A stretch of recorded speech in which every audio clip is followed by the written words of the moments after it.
Every pain test I have failed. I've written a book on it. You can't plan for pain, but you can prepare for it. Pain will either make you bitter or better. You're in the middle of what feels like hell on earth. Everybody's going to church and they are rejoicing, they're lifting their hands, they're worshiping, they're singing, they're crying, and you're sitting next to them as a statue. You're standing there feeling nothing, ice cold. Hey everybody, I am so excited for today's podcast because I get to introduce you to a friend of mine, Sam Chand, and you're going to love him. You're going to love this conversation. It's really for anyone who's ever experienced pain or will experience pain. So that means it's for you. It's for everybody. And I'm telling you, it's going to be so helpful. It's going to be incredibly inspiring, and it's just going to be practical. And so I can't wait to dig into some of the things we're going to dig into. So enjoy this conversation with Sam Chand. Sam, I'm so glad to have you here and to get some time. I love getting to introduce our listeners to people who've had an influence on me, people who've kind of been a mentor from afar. And you didn't know this, but you've been a mentor of mine from far away for a while. And just really glad to have you here on the podcast. So thank you for making time. I'm honored to be here. And mentor is a big category. Well, you better live up to it. I don't know, but we'll find out by the time people come to the end of this podcast. So we were actually talking just a moment ago, and you've written, how many books have you written? My number 38 comes out next month. It's absolutely amazing. We'll give everybody kind of information about your latest book, your newest book coming out here in a little bit. But so that's how I was introduced to you. Actually, was one of those 38 books, and since then I've read more of your stuff since reading that first one. But I was actually with a group of leaders and pastors in California last year, and last November actually, and we were talking one day about books that everybody was kind of sharing what they've been learning and books that have had influence on them. And one of the books that kept coming up again and again and again was Leadership Pain by Sam Chand. Leadership Pain by Sam Chand. And so I had to check this out. And so actually that day went on Amazon, ordered your book, and finished it really quickly because it just gave voice to some of the things that probably I felt. It gave voice to some things that I wanted to aspire to in my life. And it was really all about resilience. And we'll talk about resilience here in a second. But you talk about pain a ton in it. And I want you to kind of just unpack, first of all, what was the burden of that book, Leadership Pain? Why'd you write it? And what were you feeling and sensing? And what were you hoping for people? And maybe just what's the big idea that you're really hoping to get at? Thank you for allowing me to speak about it. It really started with a lot of personal pain. Pain in my marriage, pain in our family. And we can talk about it later on again. My daughter at 18 got pregnant. Pain of my grandson dying in childbirth. Pain in dreams I had for my life that were unfulfilled. Pain of relationships. Pain of things that used to work don't work anymore. Just a lot of variety of pain. And I must tell you that I wish I could tell you that I handled them all really well, learned my lessons, and moved on. That's not been the story. Some of them are still lingering.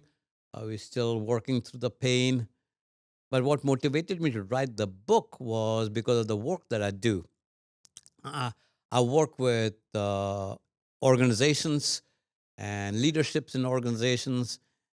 And I noticed that many of them grow, some don't grow, or have greater fulfillment or meet their benchmarks. The question became, why do some do and some don't? And so I started off by eliminating things like, is it location? No. Is it administration? No. Is it staff? No. Is it money? No. Is it communication? No. So what's the distinguishing mark between organizations that are healthier and growing maybe and ones that aren't? That's right. And it came down to leadership. It came down in families to the people leading the family, for example, because many of the people who are who are watching us right now, listening to us, are not necessarily CEOs of companies or Hmm. lead pastors. They are just like me, just an everyday Joe kind of thing, or everyday Jane. Hmm. And so I concluded that the greatest differential was how much pain a person was willing to grow by. Mm. So all my books are written around one sentence, and the sentence for this book was, "You will grow only to the threshold of your pain." Okay. You will grow. See, this is the statement that just kind of stood out to me. Mhm. You will grow only to the threshold of your pain. So unpack that a little bit. Yeah, Why so is that? I would grow in my marriage as a better husband, Mm. uh, to the threshold of working through my pain. Mm. And she had her pains too, but I had my pains. I mean, we had pain with each other. As a father, I will grow only to the threshold of my pain as to how I handle my children. I have two daughters uh, who have turned out to be amazing because of the mother. I could have been a much better father. As a leader, at one time as a university president, as to how I could have done better with my pain points. So my how I handled my pain, my disappointments, my confusion, my setbacks in life, and then there are all kind of platitudes and cliche. Your stumbling block will become your stepping stone, and Mhm. all that is cool. I get that, and I agree with that. But when you're going through the mess of life, when things are not going well with you financially, when things are not going well with your dreams, when you have more stuff going wrong than going right, when friends might be leaving you, when relationships get crazy, uh, it's in those moments that I think real growth occurs. I did not know that. Well, growth can occur. Maybe that's Yes, a nuance, yeah, it can. It's b- possibility, but but it's not a definite. no, it's not a definite. It just depends on if you just fix the pain and do a band-aid on it Yes. and just take a lot of narcotics Yeah. and medicate your pain. Uh-huh. The first chapter of the book talks about leadership leprosy. I grew up in India. You can tell that by my accent now. I thought it was Alabama Yeah, accent. Okay. I know. Pretty It's close India. there. Okay, I Yeah, got you. but leprosy is a disease of extremities. You start losing your Yeah. fingertips, your nose tips, your ear tips, and you start, and the way you lose them is you don't feel Mm. anything.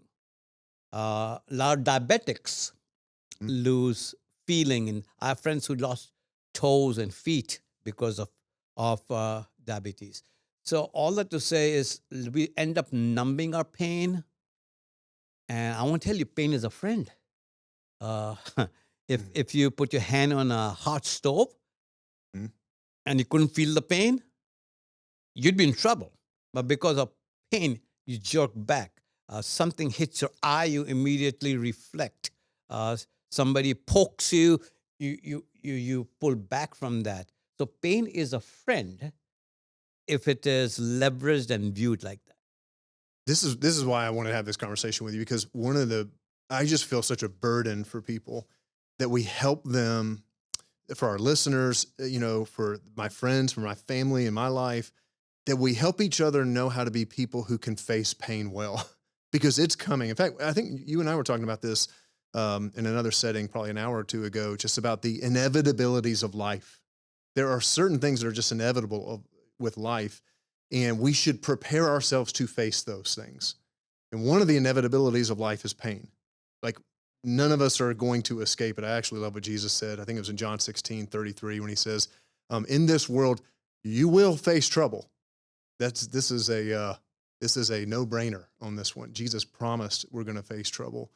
And I think part of what you're getting at is growth doesn't happen by default. It happens by design. So we're all going to face pain. That doesn't mean we're all going to grow from it. What do you feel like are the markers, or what are the things we need to do in order to grow from our pain, not just face it? Because it's one thing to face it. It's another thing to internalize, I guess, and to begin to go, I'm going to grow through this. What does that look like for a person? I can tell you what it was for me. It was for me was when I was willing to not be defensive Mm, about the stuff I was going through. Uh, not be defensive about what kind of husband I was or am. Brenda, I've mm. been married now for close to 46 years. And it's, you know, that sentence, you always and you never. Yeah, yeah. Neither one of them is true, but it is Yes, spoken yeah. quite often. Yep. Not being defensive about the messes of life, Mm. uh, owning my culpability, owning my enablement, Yeah, because some pain we bring on ourselves.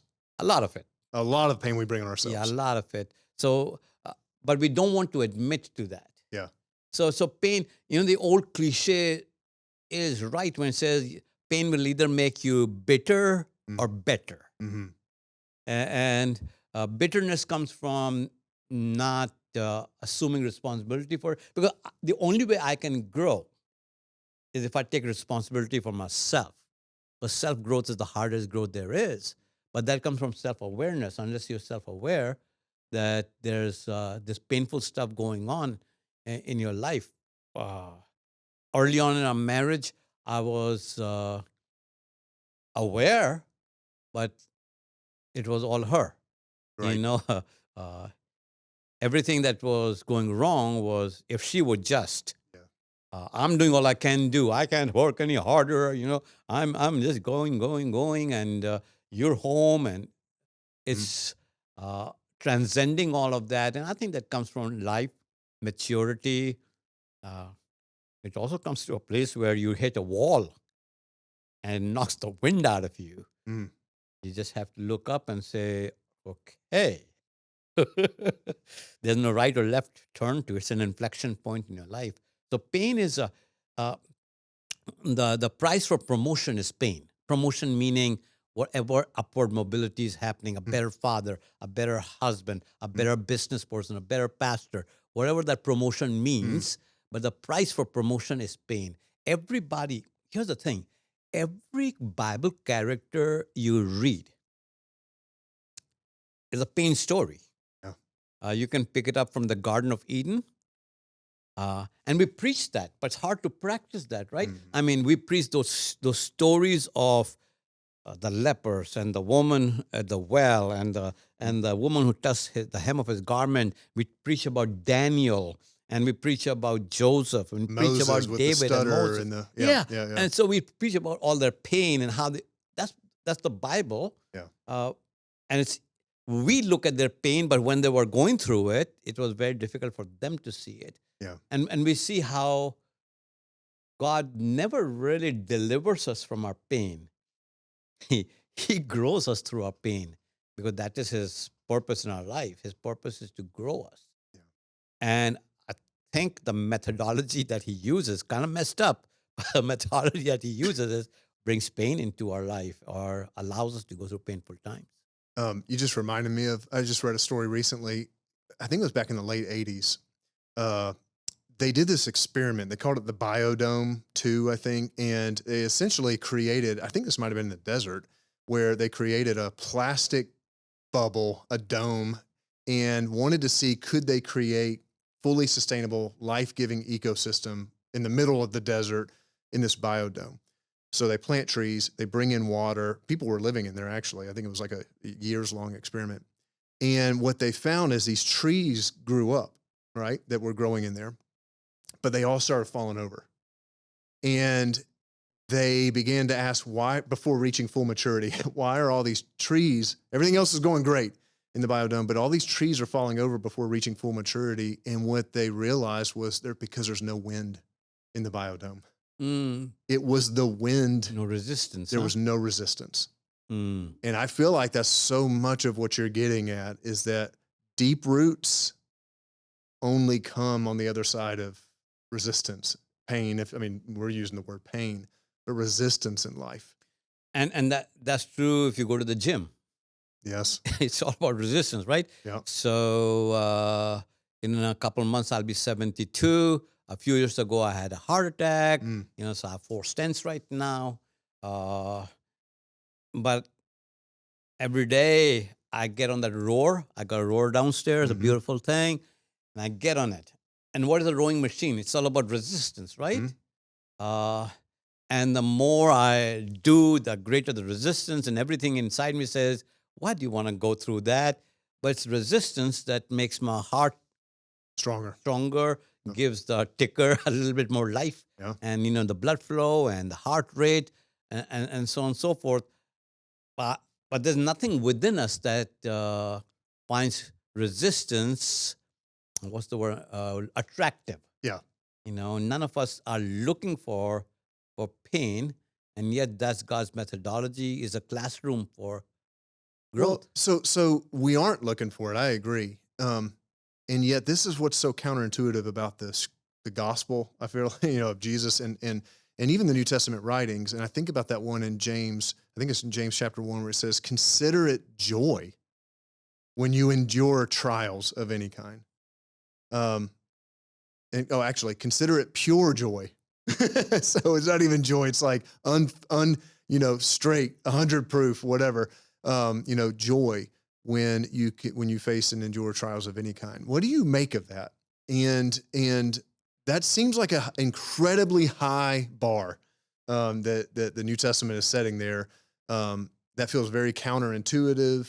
There's all sorts of reasons I could, but the statement there that James is saying. But what do you feel like is behind that statement? To consider it joy when we face trials of any kind. And for some people, that's real. They lost a child. They lost some. We talked about pain we bring on ourselves. Some pain we didn't ask for it, but it came our way. And so, how do you make sense of that? Every time I've had the test of pain, I have failed it. I wish I could sit here and tell you, Jason, that I've considered joy, pure Mhm. joy, Yeah. full joy. Mm, mm, not me. I have failed it 100% of the time. The only way I know to describe that is looking back on it. Mm. At, so I've been fired twice in my life. Once from a daycare, once from a Goodwill store. Mm. Both of them are my fault. I must say that. But looking back on it, it put me in another ball field. Mm-hmm. I don't think anybody appreciates it in the moment. Yeah, you kind of have to be sick, I guess, in Yeah, a sense. yeah. I mean, I So love this pain. no, no. So Even Jesus in the garden was mhm, begging for it not to happen. absolutely. So and yet, what is it, Hebrews that tells us they endured the cross for the Yeah. joys that were set Yes, before yes, him. yes. Uh, I, I get that, but I can tell you, humanly speaking, every pain test I have failed. I've written a book on it, but I have never succeeded initially. Yeah. But when I give myself some time to churn with it, Mm. some time to just let it sink into me, some time to just say, okay, there's nothing I can do about this right now. So what did you mean by that? When my grandson died in childbirth, Mm. so his middle name was going to be named after me. So his first name was Jude. My middle name is Rockwell, Okay. and the last name was going to be Marler, uh, mother's married name. We were all excited. There were wallpaper in the room saying Jude. The top song on our playlist was "Hey Hey, Jude," Jude. the Yeah. great hymn of the church, written by the Beatles. Yeah, yeah, yeah. How inspired was that? So yeah, that was our thing. We had Jude T-shirts. We had Mm. Jude paraphernalia. I mean, it was there. We're sitting there in the waiting room, expecting, because the ultrasounds were perfect. Everything was great. And then the doctor comes out and says to the family, "Can I talk to you all in the conference room?"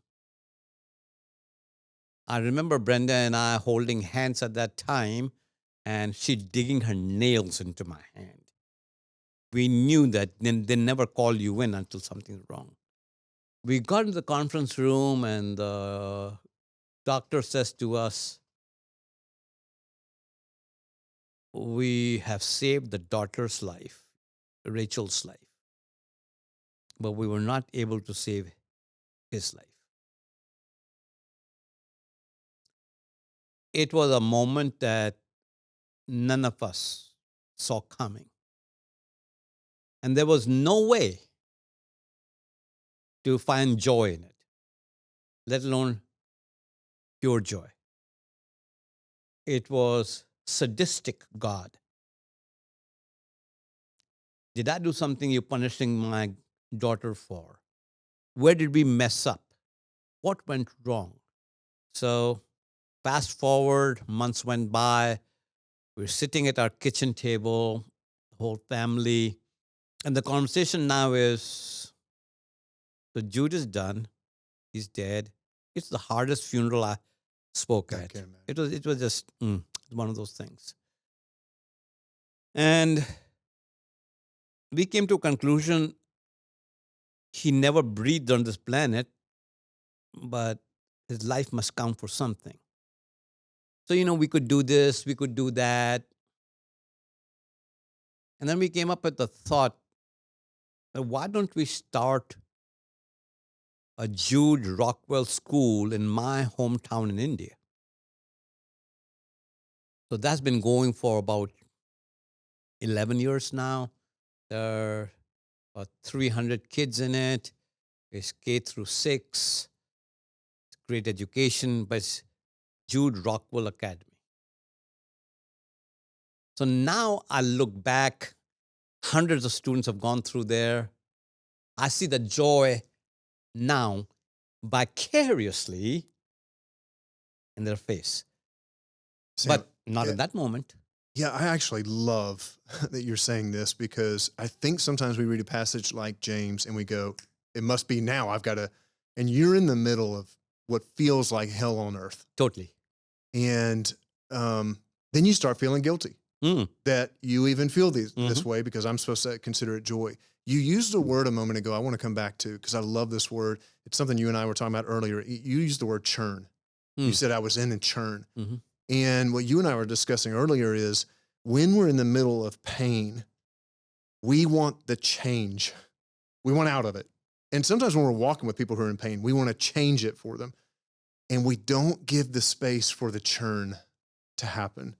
Can you just talk about that process of allowing the churn to take place and almost not skipping through it, I guess? I think there's something within us that wants to fast forward life. So even our well-meaning friends would say something like, God has a plan. Which is true. well, Like yeah. these are all true That's right. things. And that's what's, but keep going. Yeah, Like, that's just how it is. So it's like, really? So God knew all along while she was going for ultrasounds when doctor's saying everything's okay, when the whole family is there. So God's plan was to take us and then yank and open the trap door and we fall with an endless falling. It's that dream, actually dream that we have, those frustrating dreams in which you're running, but you can't get there. The buses, it's like you're falling, but there's no end to the falling. So everybody wants you to get beyond it on the other side. We say things like, something must be wrong with her. She's still mourning her husband. Like, there's got to be some moratorium on this pain thing. After 18 months, you should be done with this. And there's something uneasy in us around people who are carrying pain. So true. And it's just, there's an unease. I mean, we don't like being around them.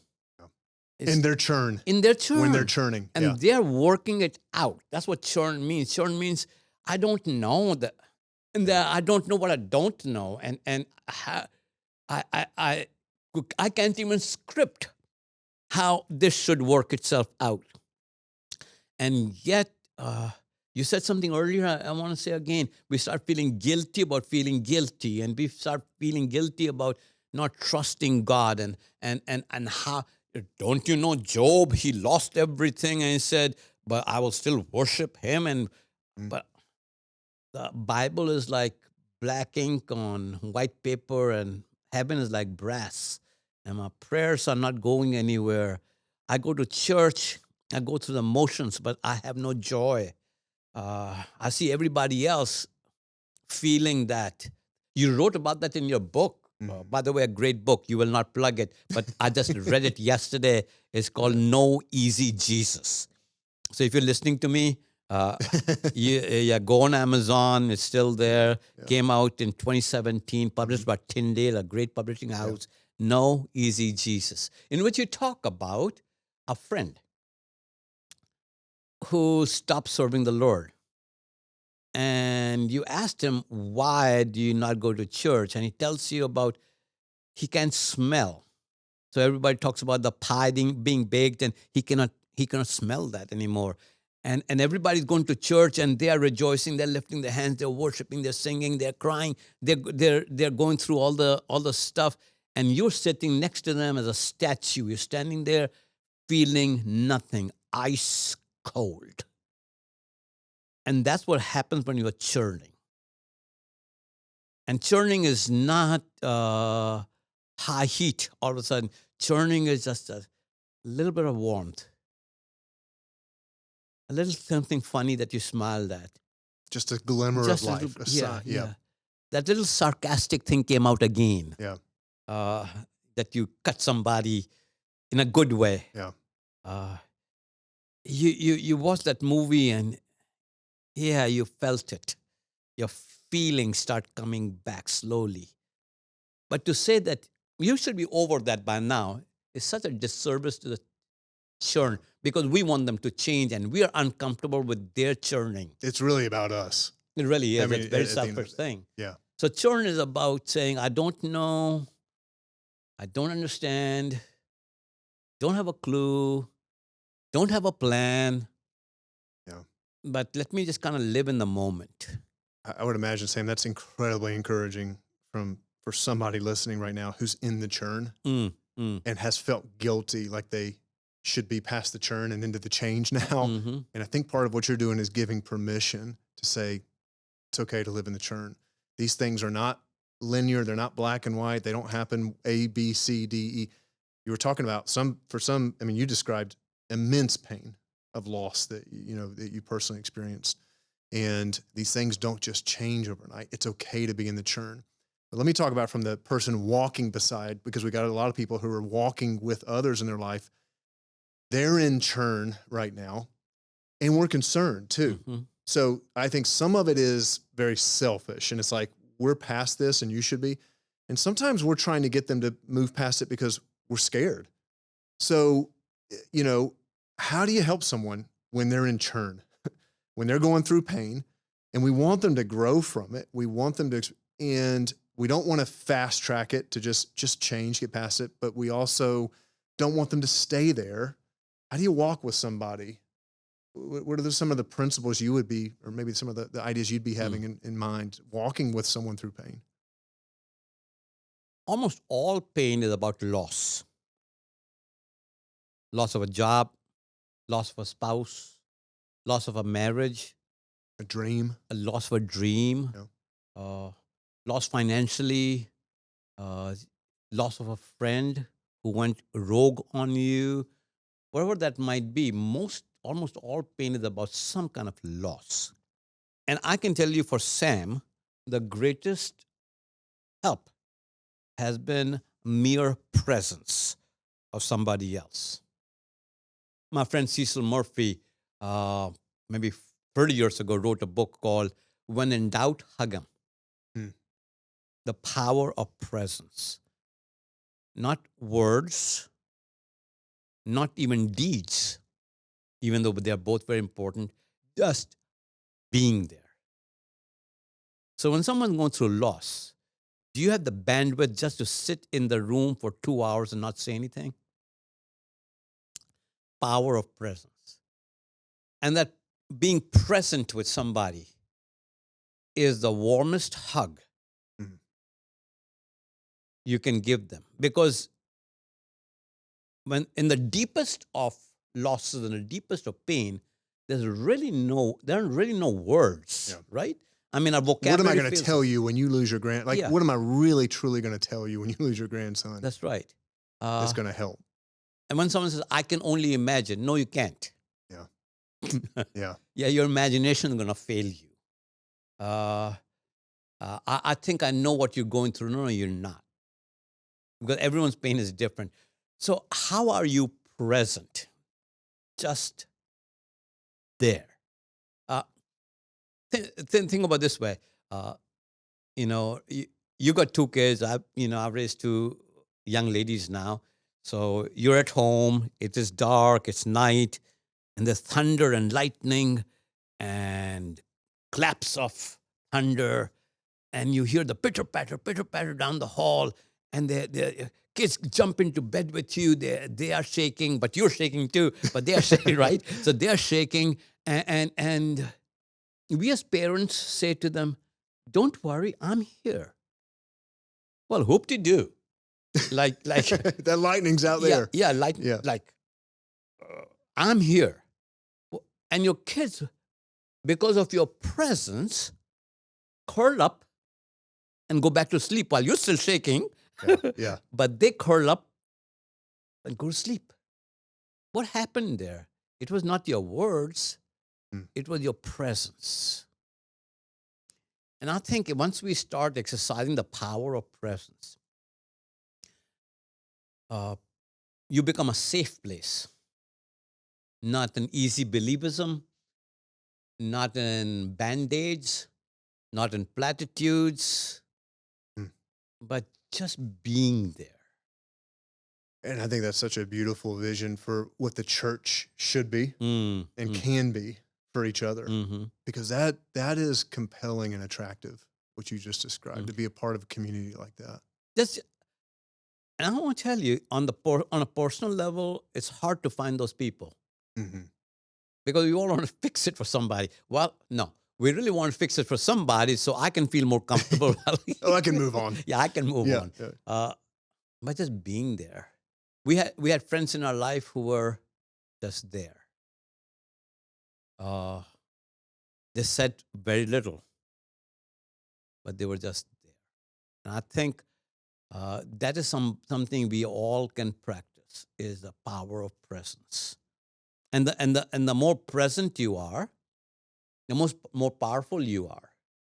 Because the verbal people will move on. Because the verbal people want you to respond to their verbalization and the 3 points that they've given you that you should do. Yeah. But just to sit with somebody, that's a different thing. You said something that you say a lot of things that I just write it down. I'm like, okay, I need to think about that one for a while. But you said something to me where you said you can't plan for pain, but you can prepare for it. Mm-hmm. Talk about the difference. So now let's just think about for each of us, pain's coming. We already said it. It's an inevitability, big, small. I mean, it's going to come, right? Loss in some form. How do we prepare? What does that mean? That you can't plan for it, but you can prepare for it. How do we prepare for what may be down the road for us so that we live resilient through it, right? So my wife and I, Brenda and I, have been to many, many funerals. When I was pastoring, Yeah, that's part of it. yeah, part of Part of it. the gig. And just this year alone, I have officiated funeral for 4 of my close friends. Mm. And they said, we want Sam to do our funeral. So there I am. And when Brenda and I are walking from the gravesite, 9 times out of 10, we say to each other, one of these days, either you will walk away or I'll walk away. We're going to plan for it. Well, I got my funeral planned. She doesn't. But No, you would tell me earlier, yeah, you literally have yeah. it planned. You've It's got all like, written. here's the order. Here's who I do not want speaking, which I love. Because For we all exam- know that one person who's going to get Yeah. up and say a bunch of weird stuff. For example, I'm not, no church music at my funerals. Okay. You've heard enough of it. Yeah. I want some sweet jazz. I'll Okay. get enough of church music up there on a loop. I don't want a celebration. I do not want a celebration of life. I want people to cry. It's a, it's a very. We're going to mandate that. It's a very expensive party. I'm paying for it. I'm not even there, right? Yeah. I don't want you to lay me like this, I'm going to go out like this. I've loved life. I've never taken myself seriously. Yeah. So as I've traveled all over the world, I've said what I just said Yeah. on my Orcon platform. So my funeral is written out. So I said to Brenda, Brenda says to me, either you're going to walk away or I'm going to walk away. So how do we prepare for that? Now, in pragmatic terms, Brenda says, I'm going to sell this house. I'm going to downsize. This is too big for me. I'm going to get me a smaller condo kind of thing. On the pragmatic side, I said, no, if you go before me, I want to just live here. I know where the steps are. I can do this myself. But on the preparation side of things, we have to know, have a fresh grasp on eternity. Mm. Think it- Yeah, I was going to say, Sam, I mean, you were even saying, I loved your metaphor you used that when you look in someone's luggage, you can always tell where they're going to go, That's right. where they're preparing to go. Yeah. And so maybe talk about that. Like what do we need in our luggage? Maybe just unpack that metaphor. Yeah.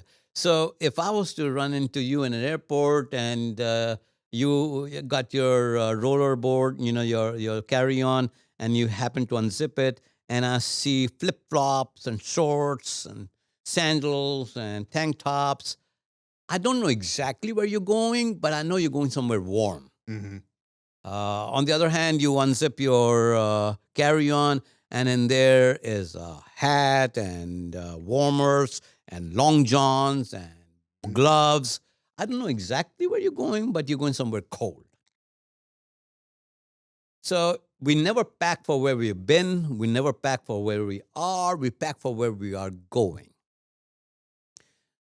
And because of where we pack where we're going, that means you're prepared for that.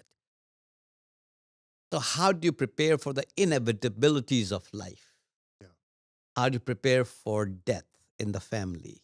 How do you prepare for loss in the family? How do you prepare for difficult times financially? How do you prepare for friends that might walk away from you? How do you prepare for the inevitabilities of life? And for that, for death, for example, I have to actually believe there's a God, Mm-hmm. that there's eternity, that I'm still kind of fuzzy if I'll know Brenda or not because Jesus' answer was kind of fuzzy on that. Mm-hmm. But I hope I will know who she is and she will know who I am. I hope my grandson, I don't know if he's growing up or not. I have the theological questions I have no Right. concepts about. But one thing I do know, there's eternity that I'll spend in the presence of God. And if Brenda is in the presence of God and I'm in the presence of God, All will be right. all will be okay. Yeah. So taking that long look at eternity is a preparation. So for that, I have to believe in a sovereign God. I've got to believe the Bible is true.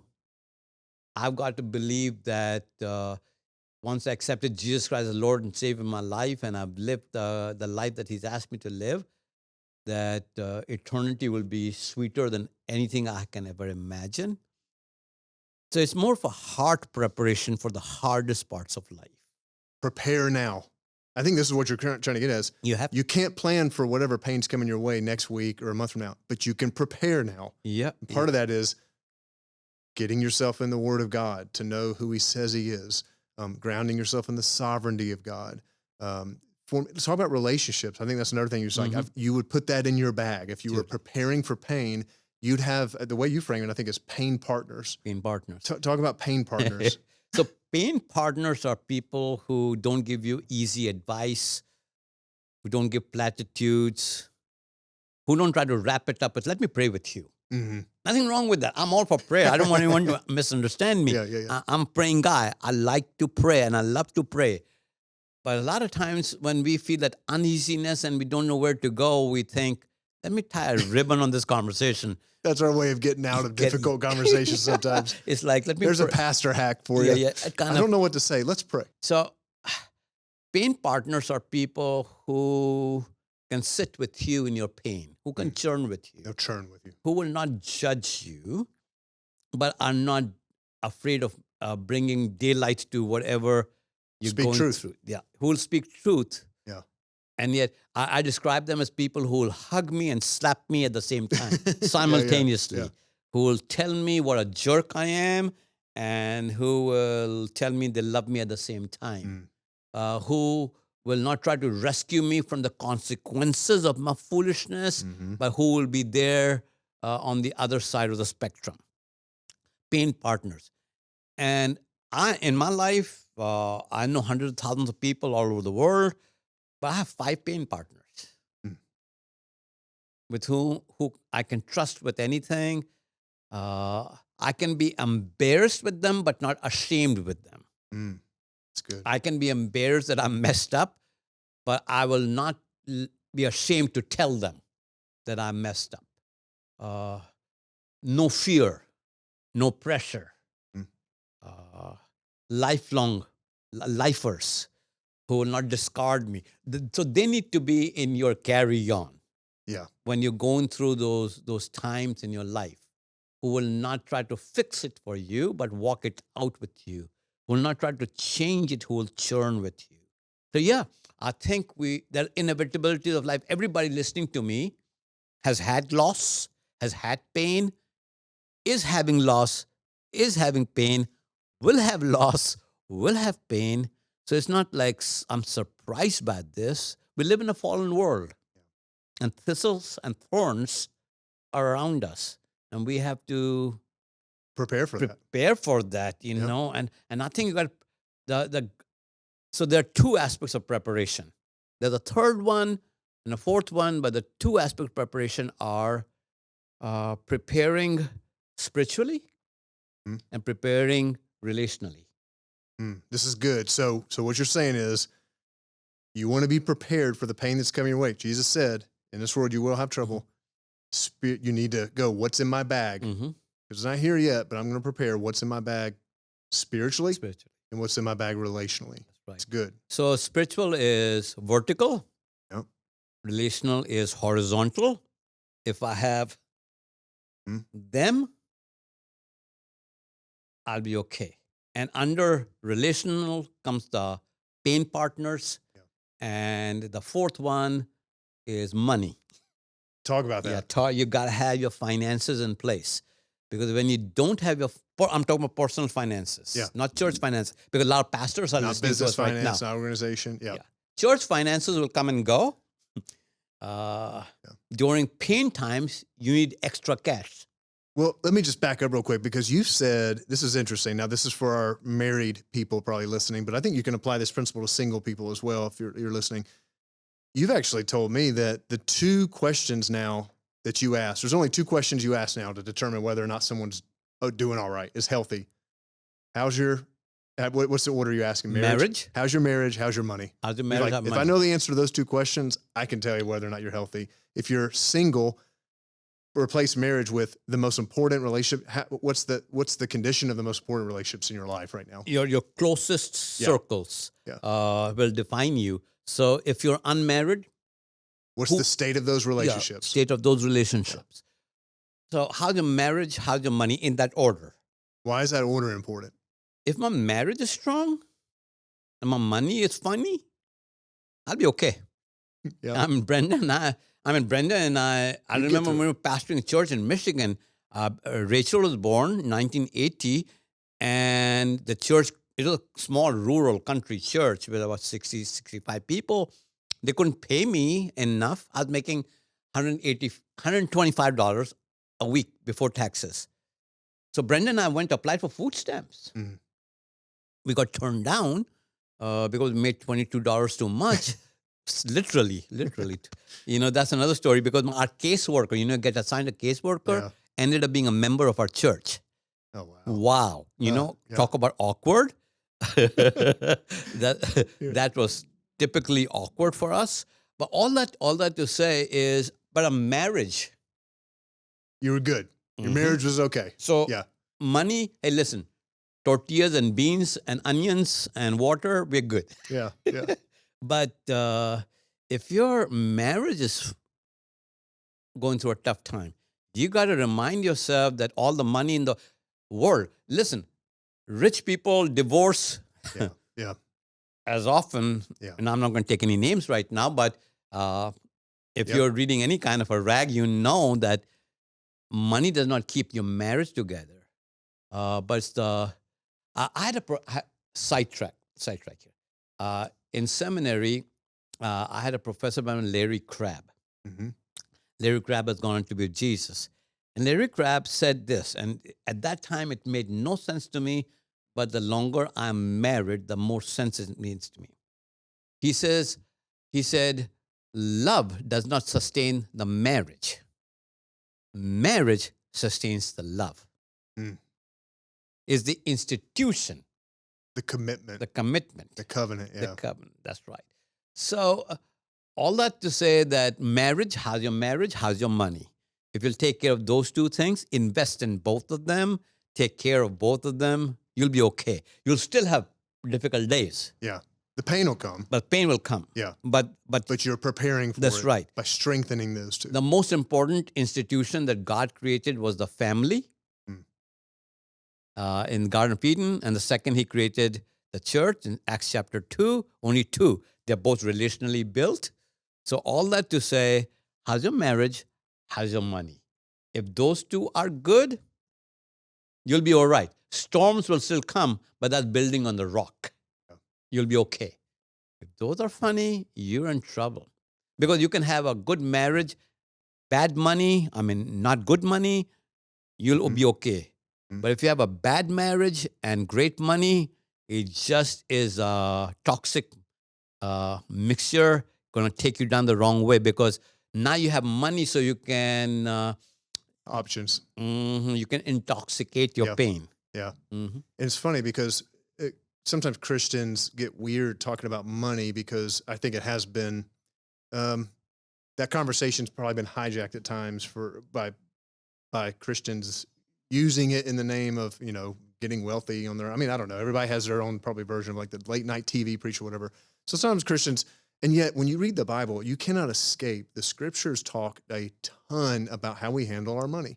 That is a significant issue. We're reading the church. LCBC took time to read through the Proverbs this summer, Mm. a chapter a day for the Mhm. month of August.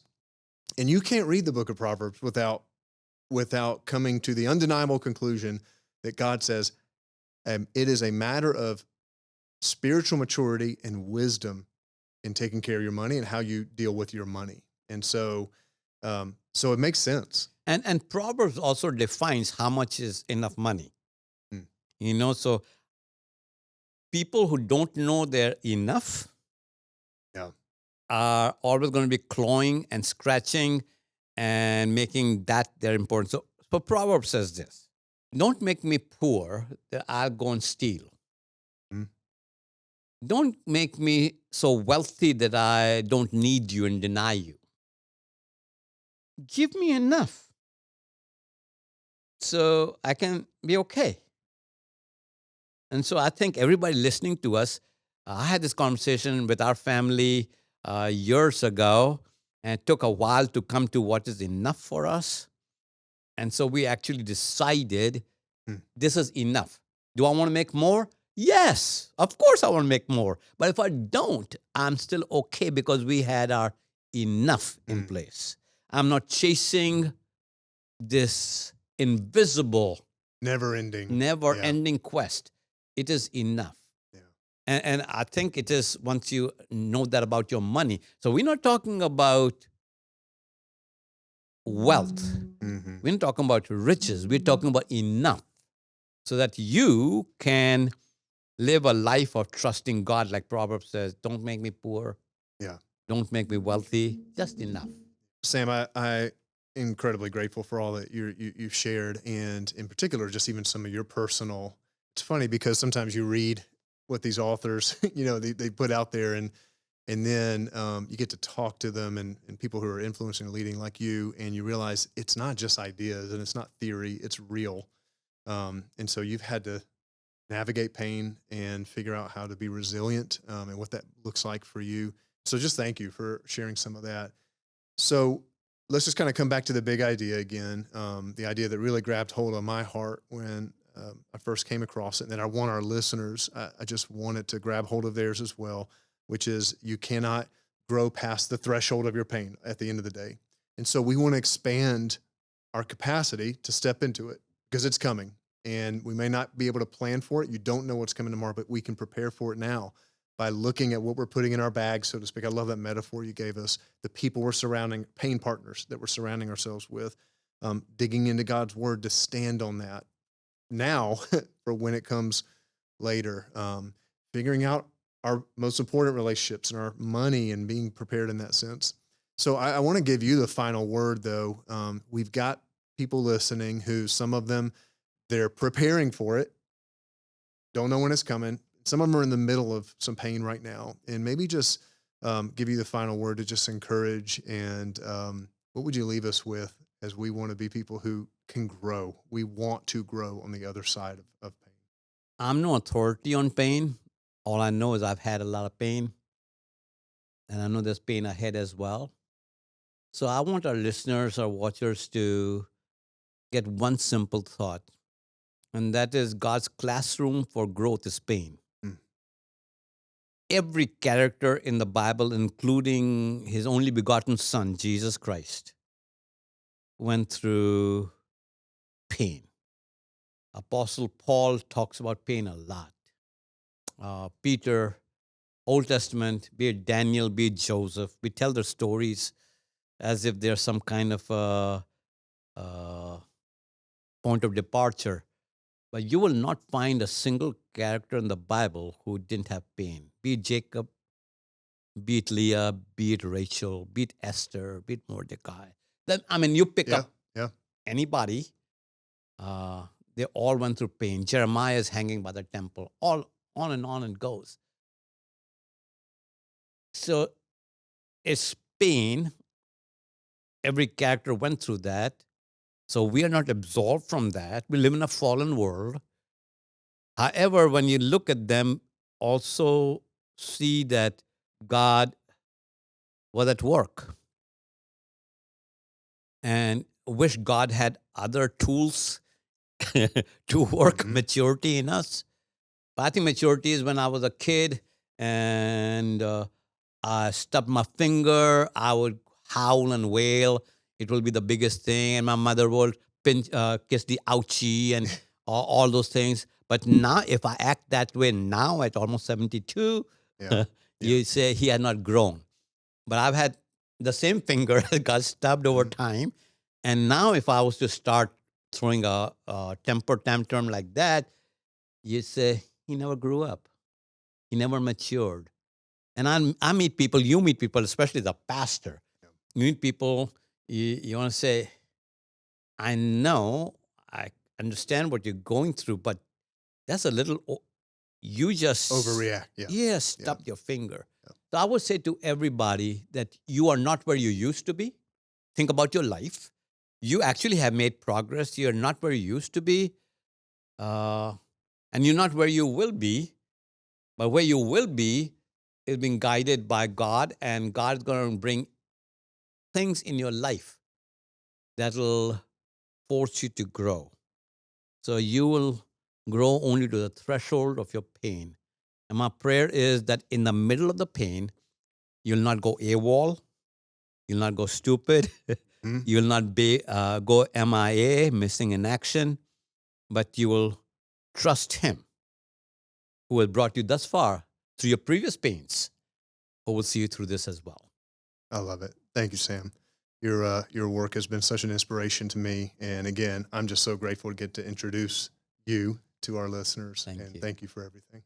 Can I tell our listeners about my next book coming out? I would love for you to do that, actually. Okay. Yes. And the book is called Voices.